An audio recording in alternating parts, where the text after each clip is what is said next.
Amis passionnés de cuisine, bonjour, c'est Sarah de Business Passion Cuisine et je vous retrouve dans cette nouvelle vidéo pour vous donner les 7 erreurs à absolument éviter quand on démarre un blog culinaire. Alors pourquoi je fais cette vidéo aujourd'hui? Tout simplement parce que avec le recul, j'ai commis certaines erreurs lorsque j'ai commencé dans le blogging culinaire et ces erreurs-là m'ont fait vraiment perdre beaucoup de temps et ce sont des erreurs que j'aurais pu naturellement éviter si quelqu'un avait été là pour m'épauler. Donc aujourd'hui, j'ai envie de vous aider à gagner du temps, à ne pas dépenser d'argent n'importe comment et à monter votre blog culinaire de manière la plus efficace possible. La première erreur à éviter, c'est de ne pas utiliser WordPress. En effet, quand j'ai commencé mon blog culinaire, j'ai voulu utiliser plusieurs outils de création de blog, dont Squarespace, car ils me semblaient les plus faciles d'utilisation et comme je démarrais, c'était pour moi beaucoup plus simple d'utiliser ce type d'outils car il n'y avait pas de connaissances spécifiques techniques requises. Sauf que j'ai très vite vu les limites de Squarespace par exemple par rapport à WordPress, notamment dans l'impossibilité de gérer toute la partie SEO. Et c'est une fonctionnalité qui s'avère très importante par la suite pour le développement de son blog. WordPress vous permettra également de gérer un commerce en ligne, de gérer un site marchand. Même si ce n'est pas dès le départ la vocation de votre blog culinaire, il se peut que dans son évolution, vous vouliez y intégrer une boutique en ligne. Et pour ça, je vous conseille de démarrer directement avec WordPress car ça vous évitera tout simplement une migration totale ou une refonte totale de votre blog culinaire. Et donc, ça vous fera gagner du temps. Autre chose par rapport à WordPress, comparé à d'autres outils, on se rend compte rapidement que l'on a la nécessité de pouvoir gérer plus facilement et plus rapidement tout le backup de son site ou de son blog. Donc, tout ce qui est contenu, visibilité, modification, etc., etc. Personnellement, lorsque je suis passée de Squarespace à WordPress, j'ai constaté très rapidement beaucoup plus de trafic sur mes pages. Donc c'est pour cette raison que la première erreur à éviter, c'est de ne pas utiliser WordPress directement pour votre blog culinaire.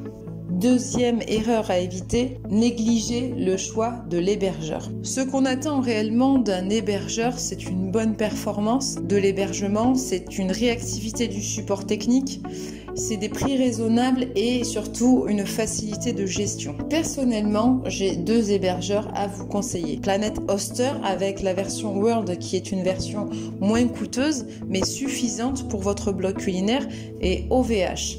Ces 2 hébergeurs vous permettront entre autres de pouvoir héberger plusieurs sites sur une même offre, ce qui sera très utile à l'avenir lorsque vous allez vouloir développer votre activité. Troisième erreur à éviter, ne pas utiliser un thème spécifique au blog culinaire. La création d'un blog culinaire reste assez spécifique comparé aux autres types de blogs, tout simplement parce que l'on a quelques fonctionnalités à ajouter sur nos interfaces. Choisir dès le départ un thème dédié à la cuisine vous fera gagner énormément de temps et vous fera gagner de l'argent dans la création de votre contenu. Quatrième erreur, abuser des plugins. Lorsque vous démarrez votre blog culinaire sur WordPress, vous allez avoir une proposition d'un certain nombre de plugins. Les plugins, ce sont en réalité des petits outils qui vous permettent d'ajouter des nouvelles fonctionnalités par rapport aux interfaces de base qui sont proposées. Ce que je vous conseille, c'est d'installer uniquement ce qui vous semble nécessaire à l'amélioration de votre blog au fur et à mesure que vous le faites vivre. Ça ne sert strictement à rien d'installer 30 plugins dès le départ car premièrement vous n'allez pas forcément avoir besoin de tout mais en plus ça va surtout ralentir la vitesse de traitement et de chargement de vos pages et vous créer quelques bugs. Cinquième erreur à éviter, c'est de négliger la liste de diffusion au départ. Alimenter une liste de contacts et de diffusion est important pour communiquer auprès de vos lecteurs. Considérez ça comme une part de votre activité de blogging et non pas comme une action que vous allez mettre en place seulement si vous avez du temps. Il est très important de planifier le travail de liste de diffusion car contrairement aux abonnés Facebook ou Instagram, cette liste d'adresses regroupe en réalité vos vrais fans, les lecteurs qui s'intéressent à votre contenu, car on ne laisse pas comme ça une adresse mail si nous n'attendons pas d'infos importantes en retour. C'est donc un échange privilégié avec votre communauté.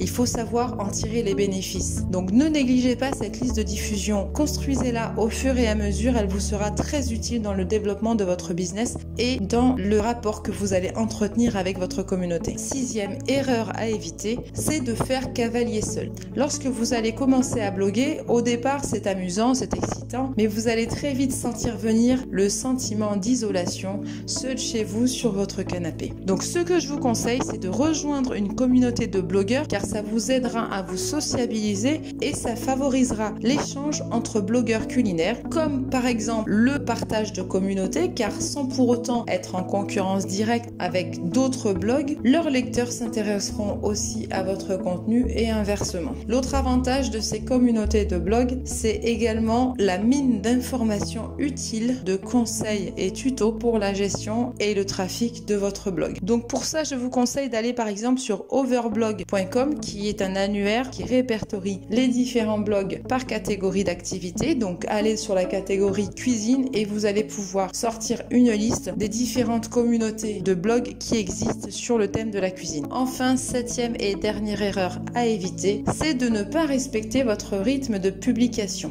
C'est pour moi quelque part le point le plus important, ce septième point. Tout simplement parce qu'il faut cesser de procrastiner ou de modifier 100 fois vos contenus avant de les publier. Le principal, c'est de publier et ce, à un rythme régulier, quel que soit le rythme que vous vous êtes imposé, mais le principal, c'est que ce rythme soit régulier. Vous trouverez toujours de toute façon de bonnes excuses pour ne pas le faire. Gardez en tête que le plus important, c'est de répondre aux demandes de vos lecteurs en matière de contenu. Ils ont besoin de vous pour résoudre leurs difficultés à cuisiner tel ou tel plat ou à trouver une astuce efficace à leurs problématiques. Donc si vous n'êtes pas présent régulièrement, ils seront tout simplement déçus et arrêteront de vous lire. Ce serait vraiment dommage de perdre du trafic alors que l'on a passé du temps à lancer son blog. Donc pour y arriver, quelques petits conseils que je voulais vous donner. Premièrement, définir une fréquence de publication et s'y tenir coûte que coûte. Deuxièmement, définir des sujets de publication à l'avance. Ça vous servira tout simplement de ligne directrice et ça vous donnera les idées claires par rapport au sujet que vous allez pouvoir publier. Troisièmement, fixez-vous des créneaux spécifiques pour travailler sur votre blog, même s'il s'agit de 10 minutes chaque jour uniquement. Enfin, prenez le temps de faire des pauses, prenez le temps de prendre du recul. Ça vous évitera simplement de vous lasser ou de vous décourager. Il est important parfois de se déconnecter car quand on a trop la tête dans le guidon, on laisse vite la place à la démotivation. Voilà pour mon retour d'expérience que je souhaitais partager avec vous pour lancer votre business en ligne le plus rapidement possible. N'hésitez pas à vous abonner à ma chaîne pour ne rien rater de mes prochaines vidéos et je vous rappelle également que vous avez la possibilité de me solliciter pour un coaching gratuit au sujet de votre business en ligne. Pour cela, il suffit de m'envoyer un mail à l'adresse qui s'affiche ci-dessous et je me ferai un plaisir de vous répondre et de vous accompagner dans votre projet. Vous pouvez retrouver toutes ces infos sur mon site internet www.businesspassioncuisine.fr et sur ma page Facebook. Je vous dis à bientôt pour de nouvelles vidéos et de nouveaux conseils. En attendant, n'oubliez pas, l'argent ne fait pas le bonheur, mais le bonheur, c'est de vivre de sa passion pour la cuisine.